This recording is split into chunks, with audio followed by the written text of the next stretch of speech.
Lynn Redgrave is nuts and bolts. She's one of the things that I've been loving being here is trying to identify with Alfred, saying, okay, well, he was out in the garden, he was, you know, growing stuff, he was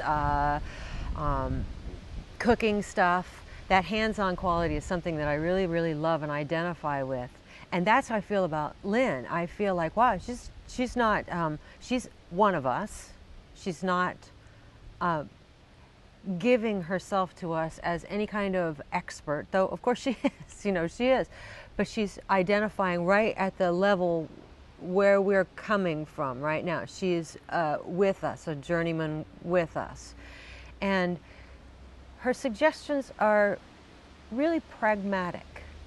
That's something I find extraordinarily useful, because a lot of other stuff can really, really mix you up, throw you off something. It just puts it in a very easy way. Well, I wonder about this, I wonder about that.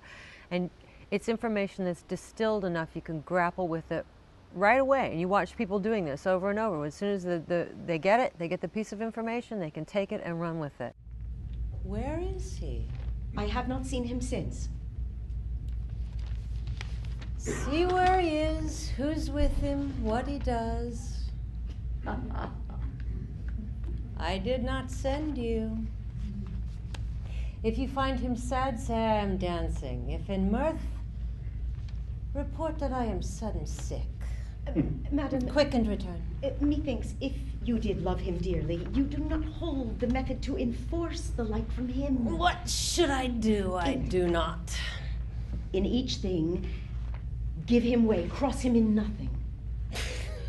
God teaches like a fool the way to lose him. Oh, tempt him not so far, I wish forbear. In time we hate that which we often fear. But here comes Antony. I am sick and sullen. I am sorry to give breathing to my brother. Help me away, dear Charmian. I shall fall. Cannot be thus long.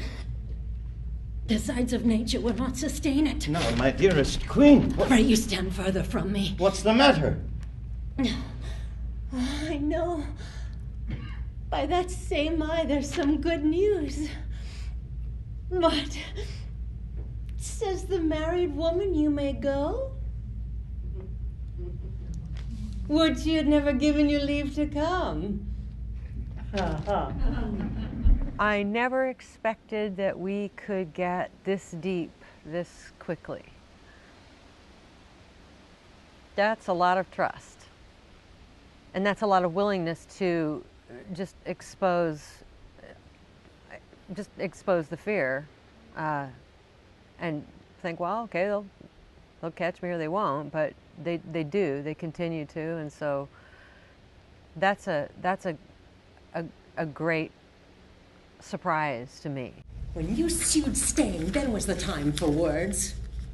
No going then. Eternity was in our lips and eyes, bliss in our brows bent, none our parts so poor but was a race of heaven.